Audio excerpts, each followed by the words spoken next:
హనుమ గొప్ప బ్రహ్మచారి అన్న విషయం మనందరికీ తెలుసు. కానీ ఆయన బ్రహ్మచర్య నిష్ఠ గురించి ఒక్క సుందరకాండలో మాత్రమే చెప్పారు. అది ఆయనకి పెద్ద పరీక్షే అని చెప్పాలి. ఎందుకంటే ఒంటి మీద నూలు పోగు కూడా లేనటువంటి స్త్రీల దగ్గర నుండి తమ భర్తలతో రమిస్తున్నటువంటి స్త్రీల వరకు చూడడం మాత్రమే కాదు, వాళ్ళ ఊపిరిని కూడా హనుమ పీల్చుకోవాల్సి వచ్చింది. అయితే ఎందుకలా చూడాల్సిన పరిస్థితి వచ్చిందో ఇప్పుడు మనం తెలుసుకుందాం. కాబట్టి ఇప్పుడు హనుమ ఆ 100 యోజనముల సముద్రాన్ని దాటగానే ఆయనకి 2 ఐలాండ్స్ కనపడ్డాయి. ఒకదాని పేరు త్రికూటము. దీని మీదే మొత్తం లంకా పట్టణం అంతా కూడా నిర్మించబడి ఉంది. అందుకనే హనుమ పక్కనున్నటువంటి లంబ పర్వతం మీద ల్యాండ్ అయ్యి అక్కడ నుంచి లంకా నగరం మొత్తాన్ని కూడా చూశాడు. ఆ లంకా పట్టణం చూడడానికి ఎలా ఉంది అంటే ఆకాశానికి సముద్రానికి మధ్యలో గాల్లో వేలాడుతుందా అన్నట్టుంది. ససాగరం దానవపన్నగాయుతం బలేన విక్రమ్య మహోర్మిమాలినం నిపత్య తీరేచ మహోదదేస్తదా దదర్శలంకాం అమరావతీమివ. కాబట్టి హనుమ ఈ కాంచనలంకని దేవతల రాజధాని అయిన అమరావతితో పోల్చాడు. ఎందుకంటే హనుమ వాలికి భయపడి సుగ్రీవుడితో కలిసి పారిపోయినప్పుడు ఈ భూమండలం మొత్తం తిరిగాడు. కాబట్టి ఆయన ఈ భూమి మీద ఉన్న నిర్మాణాలన్నీ కూడా చూశాడు. కానీ వాటిల్లో దేంతో కూడా లంకా పట్టణాన్ని పోల్చలేదు. ఎందుకంటే ఈ భూమి మీద కాంచన లంకతో పోల్చదగినటువంటి నిర్మాణం మరొకటి లేదు.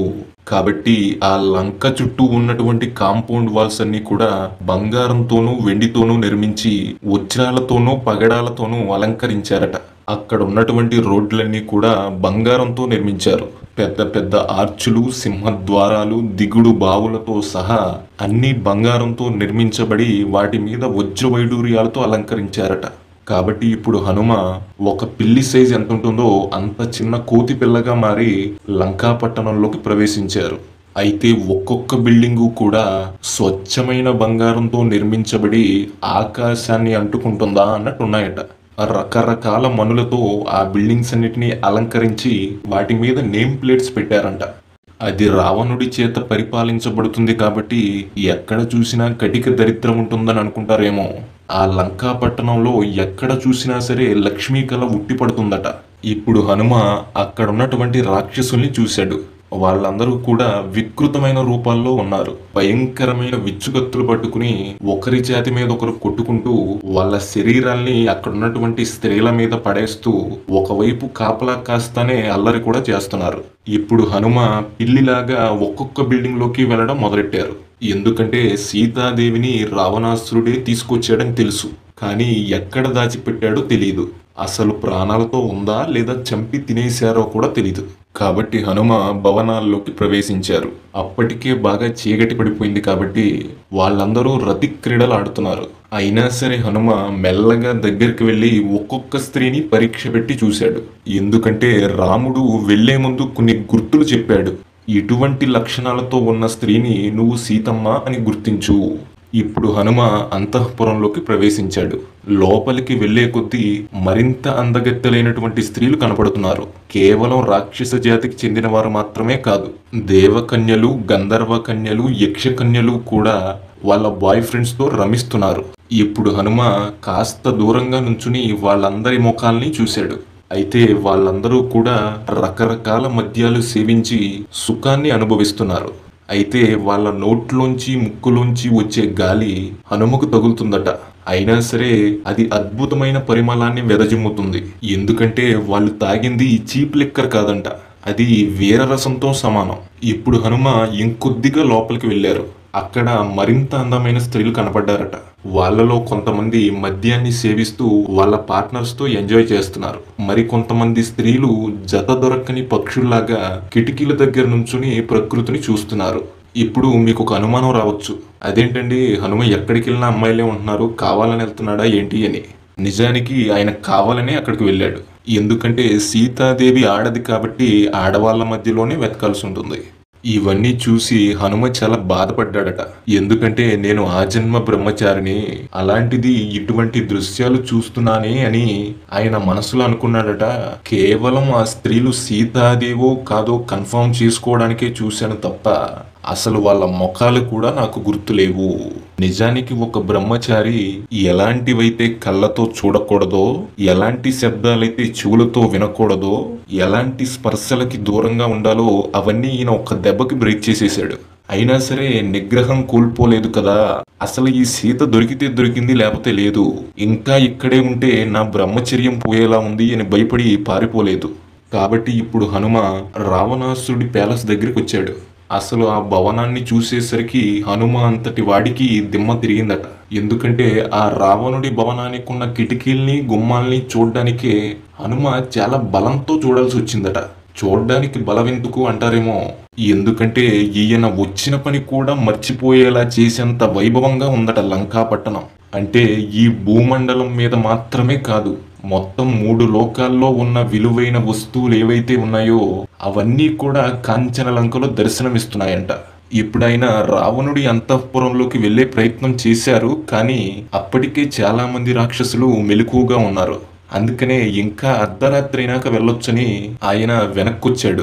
అయితే అక్కడ ఒక విచిత్రమైన సంఘటన ఎదురైంది. హనుమకి పుష్పక విమానం కనబడింది.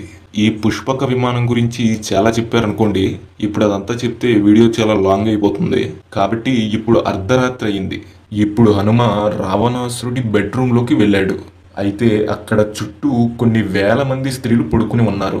వాళ్ళందరి మధ్యలో రావణాసురుడు నిద్రపోతున్నాడు. వీళ్ళంతా కూడా బాగా తాగేశారట. రావణుడి చేత సుఖాన్ని పొందిన వారై మత్తుగా నిద్రపోతున్నారు. ఏదో రావణాసురుడి భార్యలు కదా, యావరేజ్ గా ఉంటారు, సీతాదేవిని అక్కడ వెతకడం ఎందుకు, హనుమకి టైం వేస్ట్ కాకపోతే అని మీరు అనుకుంటారేమో. నచాకులీన నహీన రూప నదక్షిణాన నుపచారయుక్త భార్యా భవత్తస్య నహీన సత్వ నచాపి కాంతస్య నకామనీయ. ఎన్ని వేల మంది భార్యలో అందం లేనివారు కాని, తక్కువ జాతిలో పుట్టినవారు కాని, భర్తతో ఎలా ప్రవర్తించాలో తెలియని వారు కాని, ఇంతకుముందు పరపురుషుణ్ణి పొందినవారు కాని, సేవలు చేయడం తెలియని వారు కాని, తెలివి తక్కువ వాళ్ళు కాని ఒక్కరు కూడా లేరట. అప్పుడు హనుమ అంటాడు, ఎంత అందగత్తెల్ని ఇంట్లో పెట్టుకుని ఎక్కడో అడవిలో బ్రతుకుతున్న సీతాదేవిని తీసుకొచ్చాడేంట్రా వీడు, అసలు వీడి 10 తలల్లో బుర్ర ఉందా లేదా చూద్దామని నిద్రపోతున్నటువంటి రావణాసురుడు ఎలా ఉంటాడో చూద్దామని దగ్గరికి వెళ్ళబోయారు హనుమ. ఆ నిద్రపోతున్నటువంటి రావణాసురుడి రోమకూపాల్లోంచి వచ్చినటువంటి బ్రహ్మ తేజస్సు ఒక్కసారిగా హనుమని కొట్టిందట. అంతే, దెబ్బకి గోడకి కొట్టిన బంతిలాగా అంత దూరం వెళ్ళి పడ్డాడంట హనుమ అంతటి వాడు. ఒక్కసారిగా బెదిరిపోయాడట హనుమ. అంటే మద్యపానాన్ని సేవించి కొన్ని వేల మంది భార్యలతో రమించి నిద్రపోతున్నటువంటి రావణాసురుని చూసే ప్రయత్నం చేసినంత మాత్రం చేత హనుమ అంతటి వాడు ఎవరో చేత్తో పట్టుకుని విసిరేసినట్టు అంత దూరం వెళ్ళి పడ్డాడు. అసలు దీన్ని బట్టి రావణాసురుడు ఎలాంటి తేజస్సుతో ఉంటాడో, ఎంత గొప్ప తపస్సు చేశాడో మీరు అర్థం చేసుకోవచ్చు. ఇప్పుడు హనుమ అంతటి వాడు అయ్య బాబాయ్ డైరెక్ట్ గా చూడడమే అని ఒక స్తంభం పైకి ఎక్కి అక్కడ నుంచి నిద్రపోతున్నటువంటి రావణాసురుని చూశాడట. ఏదో హనుమ కదా మెచ్చుకుందాం, రావణాసుడు కాబట్టి చేద్దరించుకుందాం అనే స్వభావం మహర్షికుండదు. నిర్మోహమాటంగా జరిగిన విషయాన్ని జరిగినట్టే రాస్తారు. కాబట్టి ఇప్పుడు తెల్లారింది. కనీసం ముఖం కడుక్కోవడం గాని, స్నానం చేయడం గాని లేకుండా తెల్లవారుజామునే లేచిపోయి గబగబా సీతాదేవి దగ్గరికి బయలుదేరాడట రావణాసురుడు. సీతాదేవి కూర్చున్నటువంటి చెట్టుపైనే హనుమ కూడా ఉన్నారు. కాబట్టి ఇప్పుడు హనుమ అనుకున్నారట, రాత్రి వీడినే కదరా చూశాను, ఏమి కాంతిరా వీడిది, చీకట్లో సరిగ్గా చూడలేకపోయాను అని కింద కొమ్మకి దిగారట హనుమ. ఎందుకంటే వస్తున్నటువంటి రావణాసురుడు ఎలా ఉన్నాడో చూద్దామని. అంతే, దెబ్బకి ఆయన రోమాల్లోంచి బయటకొచ్చినటువంటి బ్రహ్మ తేజస్సు మళ్ళీ కుట్టిందట హనుమని. ఒక్కసారిగా హనుమ అంతటి వాడికి కళ్ళు బైర్లు గమ్మి దిమ్మ తిరిగిపోయిందట. మళ్ళీ గబగబా చెట్టు పైకొమ్మలోకి ఎక్కారు. అక్కడ నుంచి చెట్టు ఆకుల మధ్యలో ఉన్న ఖాళీల్లోంచి చూశారట రావణాసురుణ్ణి. ఇక్కడ ఆశ్చర్యకరమైన విషయం ఏంటంటే, కనీసం స్నానం కూడా చేయకుండా మనస్సంతా కామంతో నిండిపోయినటువంటి రావణాసురుడి రోమాల్లోంచి బయటకొచ్చిన తేజస్సు తగిలినంత మాత్రం చేత హనుమ అంతటి వీరుడు విలవిల్లాడిపోతున్నాడంటే అసలు ఆ రావణాసురుడు ఎటువంటి తపస్సు చేశాడో మీరు అర్థం చేసుకోవచ్చు.